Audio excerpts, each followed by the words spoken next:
Assalamualaikum warahmatullahi wabarakatuh. Teman-teman balik lagi di channel SDT Mebel, channel referensi bagi para tukang. Ya, di video kali ini saya kasih rekomendasi bukan buat tukang nih, tapi buat pengguna rumahan. Karena saya lihat di komentar-komentar video saya banyak tuh, Bang, tolong dong kasih rekomendasi board cordless yang cocok buat rumahan. Mana nih yang cocok? Ya, jadi saya juga harus menyadar ya bahwa di channel ini bukan semuanya tukang, tapi ada juga ya bisa dibilang banyak ya bapak-bapak rumah tangga yang dimana ya butuh sekali alat bor. Itu sepertinya alat bor ini wajib ada di rumah ya, karena ya nggak mungkin ya kalau ada rusak dikit panggil tukang, rusak dikit panggil tukang. Mendingan benerin sendiri kan gitu. Ya, jadi di video kali ini saya ada 3 rekomendasi bor cordless yang sepertinya ini cocok sekali untuk kebutuhan rumah tangga. Ya, kenapa cordless sih Bang? Kenapa nggak yang pakai kabel aja? Ya, tentunya cordless itu lebih praktis ya, karena nggak butuh kabel ke sana kemari. Dan tentunya dengan menggunakan cordless kita juga bisa pakai untuk sekrup ya. Yang mana tahu nanti di kebutuhan rumah tangganya juga butuh untuk buka-buka kap motor, elektronik, dan ya lain-lain ya. Kalau pakai bor yang pakai kabel untuk ngebuka alat-alat kap motor itu rasanya sulit sekali karena dia tidak variabel speed, dan ya untuk ngebuka elektronik rasanya masih tidak memungkinkan sekali ya. Tapi kalau yang cordless ini kan bisa dikatakan masih memungkinkan karena bisa kita atur torsi dan ya speednya juga variabel speed. Jadi ya tentunya saya jelaskan dulu ya, ini penilaiannya berdasarkan penilaian saya pribadi, artinya ini subjektif ya, artinya suka-suka saya lah gitu ya. Tapi tentunya walaupun suka-suka saya bukan berarti ini asal-asalan ya. Tentunya saya juga udah berdasarkan analisis, udah saya uji coba, bahkan udah saya banding-bandingkan dengan brand sekelasnya. Jadi ya bisa saya simpulkan 3 bor ini recommended untuk teman-teman beli dalam kebutuhan rumah tangga. Oke, tentunya saya jelaskan dulu ya kriteria pemilihan 3 bor ini, kenapa bisa saya rekomendasikan. Jadi kalau teman-teman nanti ngerasa ada bor lain yang ya Bang sepertinya ini masuk rekomendasi deh karena kriterianya masuk, ya silahkan aja nanti ditambahkan. Soalnya saya cuma dapat 3 ini aja, untuk yang lain-lain belum. Ya, jadi yang pertama kriterianya adalah bornya ini harus ada impact. Tahu ya impact ya, impact itu untuk ngebor-ngebor tembok ya, bukan beton ya, tembok lah untuk sekelas rumahan. Karena tidak dipungkiri rumah tangga itu pasti banyak sekali hubungannya dengan tembok, untuk masang bingkai, untuk masang bracket TV, masang apa gitu ya. Pokoknya impact ini ya sepertinya adalah hal yang wajib. Sayang sekali kalau teman-teman pakai bor yang tidak ada impactnya, itu bakal merusak mekanisme dari bor cordless itu sendiri. Karena ya bisa dikatakan fitur impact itu sangat penting ya. Kalau tidak ada impactnya ya bisa dibilang gimana ya, agak ngeri gitu, agak ya kalau bisa jangan lah ya. Yang penting harus ada impactnya, itu yang pertama. Oke, lalu masuk yang kedua, untuk kriterianya adalah bor ini harus komplit atau satu set dengan kelengkapan mata bornya. Karena apa? Ya sayang aja ya kalau teman-teman beli terpisah, itu biasanya yang satu set mata bor itu harganya jauh lebih mahal. Karena ya memang itulah, memang udah hukum dagang ya, kalau beli yang terpisah-terpisah itu biasanya lebih mahal. Ya walaupun paket komplit ini dalam pembelian bor itu biasanya kualitas bornya tidak bagus ya, tapi kan ini kebutuhannya cuma untuk rumah tangga ya, daripada beli lagi yang bisa dikatakan cukup mahal ya, mendingan yang udah satu set aja ya, walaupun ya tidak terlalu bagus tapi untuk kebutuhan rumah tangga ya itu udah mantap sekali. Jadi intinya ya karakteristiknya atau kriterianya yang kedua ya harus ada kelengkapan mata bor juga dan obeng-obeng ya, pokoknya komplit lah. Oke, lalu masuk yang ketiga. Nah, yang ketiga ini kriterianya menyangkut soal baterai. Nah, baterainya di sini saya haruskan yang model LXT Makita. Kenapa harus yang model LXT Makita untuk yang 18 atau 20 voltnya? Ya, karena model ini adalah model yang paling banyak di pasaran. Jadi kalau bornya rusak, ya baterainya rusak maksudnya ya, kita ya tinggal beli lagi banyak di pasaran ya, berikut dengan chargernya juga. Kalau beli baterai yang model aneh-aneh nanti rusak, sulit cari gantinya, malah nggak kepake bornya ya. Jadi intinya ya saya syaratkan yang ketiga ini kriteria baterainya harus yang model LXT Makita untuk yang 18 atau yang 20 voltnya. Untuk yang 12 voltnya ya saya rasa umum ya, karena semua seperti itu. Oke, langsung aja kalau gitu kita bahas 3 bor apa aja yang masuk ke dalam kriteria tersebut. Sekali lagi saya tegaskan, ini bersifat subjektif, suka-suka saya, dan tentunya tidak dipengaruhi oleh siapapun, bebas.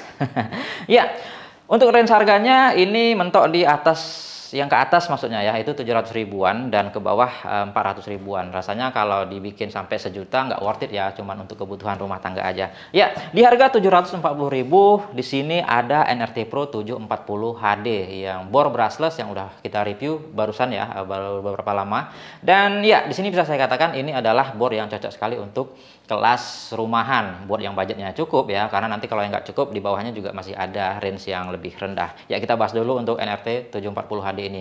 Ya, board ini tuh bisa dibilang teknologi terbaru, udah berbasis motor dengan tenaganya yang udah sangat mumpuni sekali. Sebenarnya ini tuh ya nggak hanya untuk rumahan aja ya. Untuk board kedua, untuk nukang juga ini tuh udah oke sekali dengan ya bisa dibilang untuk performanya itu udah mantap sekali ya. Udah kita review kemarin. Ditambah lagi untuk kelengkapannya itu udah cukup sekali untuk kebutuhan rumah tangga. Situ udah lengkap, ada mata bor, ada mata obeng, ada visornya lagi. Jadi bisa dibilang ini paket komplit untuk kelas rumahan yang mantap. Ya, namun perlu digarisbawahi ya, board ini tuh ada dua versi. Versi yang pertama bisa dikatakan produk gagal karena udah pernah kita review juga kemarin tuh ya, yang dimana untuk caknya atau pengunciannya dia single lock, tapi mesinnya tidak mendukung single lock. Artinya kalau kita pasang mata bor dia tidak mau ngunci, jadi bisa dikatakan produk gagal. Lalu keluarlah versi keduanya yang versi penyempurnanya. Nah ini yang saya rekomendasikan ya. Jadi single locknya udah bisa bekerja dengan baik. Asbornya itu nggak muter ketika kita kunci, jadi ya mata bor udah bisa terpasang dengan kuat. Nah mungkin teman-teman agak ragu belinya, takut dapat yang versi pertama ya, nanti bisa saya coba carikan aja linknya, kalau ada nanti saya sertakan aja di deskripsi untuk versi yang penyempurnanya. Jadi oke ya, untuk bor pertama yang masuk daftar rekomendasi saya untuk rumahan adalah NRT Pro 740 HD.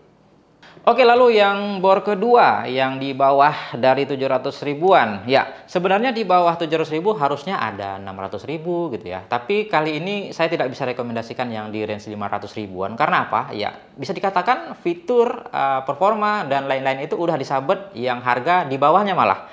Di harga 585.000. Ya, brandnya dari mana? Ya, NRT lagi. NRT lagi. Dibayar nih. Jangan seujon ya. Ya, intinya ini memang ya berdasarkan rekomendasi saya secara murni ya, bukan atas bayaran ataupun desakan atau di apa tidak. Ya, untuk bornya itu jatuh pada bor DC340. Bor DC340 ini adalah bor yang bisa dikatakan di range harga 500.000 ini bisa dikatakan mengalahkan bor yang harganya di atasnya yang 600 ribuan ya, karena dari fitur, kelengkapan, performa bisa dikatakan ini yang terbaik di kelasnya. Ya udah sempat kita review juga ya, udah lama juga, dan bisa dikatakan ini termasuk masih recommended sampai sekarang. Ya karena apa? Dari performanya udah pernah kita review ya, dan untuk kelengkapannya juga lengkap sekali, sama dengan DC740 tadi ya, yang ada mata bornya, ada mata obengnya, ada visornya, ya segala macam, pokoknya lengkap lah. Dan bor ini tuh juga adalah bor hasil penyempurnaan dari versi 1, dan untungnya versi satunya itu udah nggak keluar lagi ya, dan yang saya rekomendasikan ini itu bisa dikatakan versi keduanya, yang dimana baterainya dia sudah upgrade ke model LXT Makita, yang sebelumnya belum ya. Jadi dia itu transformasi dari versi 1 ke versi 2, tapi versi satunya tidak keluar lagi. Nah, bisa dikatakan untuk range harga 500 ribuan atau lebih tepatnya 585.000, bor yang masuk ke daftar rekomendasi adalah DC340 HD dari NRT Pro. Oke, lanjut kita masuk ke daftar rekomendasi yang harganya di bawahnya lagi nih. Kalau memang budgetnya tadi belum masuk ya ada lagi nih di bawahnya. Harganya di range 400.000 ya, lebih tepatnya harganya 450.000. Ya, untuk brandnya dari brand mana? Ya, dari brand Aldo dengan tipenya CDCS 119. Ya, ini tuh masih bor 12 volt. Tapi dibandingkan sekelasnya bisa dikatakan ini tuh paling recommended, walaupun dia 12 volt tapi udah cukup sekali untuk kebutuhan rumah tangga ya, walaupun tenaganya tidak sekuat kakak-kakaknya tadi ya, atau bor-bor yang saya rekomendasikan di atas tadi. Tapi kalau memang budgetnya cuman cukup segitu ya, ini juga masih tetap recommended ya. Bor ini tuh walaupun masih 12 volt ya, dia memakai baterai yang umum ya, dan gampang sekali dicari, dan chargernya juga banyak ya, di toko-toko online ataupun di toko fisik itu banyak sekali. Dan yang paling penting adalah dia punya kelengkapan yang bisa dikatakan kelengkapannya juga lengkap, cocok sekali untuk kebutuhan rumah tangga. Dan tidak hanya itu aja, tentunya satu kriteria lagi yang ada di sini adalah dia bor 12 volt yang udah punya fitur impact atau bisa ngebor tembok ya, seperti yang saya katakan tadi, untuk ngebor-ngebor kebutuhan rumah tangga, tembok-tembok rumah, bata merah, bata ringan, itu gampang sekali. Artinya ya bor ini tuh walaupun masih 12 volt ya, karena budgetnya memang segitu ya, tetap ini tuh recommended untuk kelas rumahan. Ya oke ya, mungkin 3 bor itu aja yang bisa saya rekomendasikan untuk saat ini. Bukan berarti bor yang lain tidak recommended ya, tapi di sini saya pilihkan yang paling recommended ya. Ingat ya, yang paling recommended menurut saya. Kalau mungkin teman-teman ada pilihan lain yang ya masuk ke dalam 3 kriteria yang saya sebutkan tadi, bisa tambahkan aja di kolom komentar. Oke ya, jadi itu aja yang bisa saya rekomendasikan. Nah, sedikit tambahan dari saya buat teman-teman yang masih awam nih untuk penggunaan bor perles, ya biar bornya bisa lebih awet ya. Jadi untuk penggunaannya ya saran saya kalau penggunaan bor itu jangan sampai baterainya habis total ya, tinggalin sekitar 25 atau 30% ya. Kalau udah habis tinggal dikit ya langsung aja dicas lagi, jangan nunggu sampai mati ya, itu menjaga agar selnya tidak rusak ya. Lalu kalau mau disimpan lama nih, kalau jarang dipakai ya usahakan menyimpannya itu jangan dalam baterai keadaan kosong total ya, bahaya nanti selnya bisa mati nggak bangkit lagi. Jadi ya saran saya kalau mau disimpan lama dicas aja sampai penuh lalu disimpan, nanti sebulan dicek lagi, sebulan dicek lagi kalau jarang dipakai ya. Ya itu aja sih saran saya. Habis itu ya saya rasa udah sih ya, penggunaannya normal aja. Ya oke ya, mungkin segitu aja yang bisa kita bahas untuk video kali ini. Semoga video ini membantu buat teman-teman bapak-bapak rumah tangga atau yang calon bapak-bapak. Ya, semoga video ini bermanfaat. Kita kembali lagi di video-video selanjutnya. Assalamualaikum warahmatullahi wabarakatuh.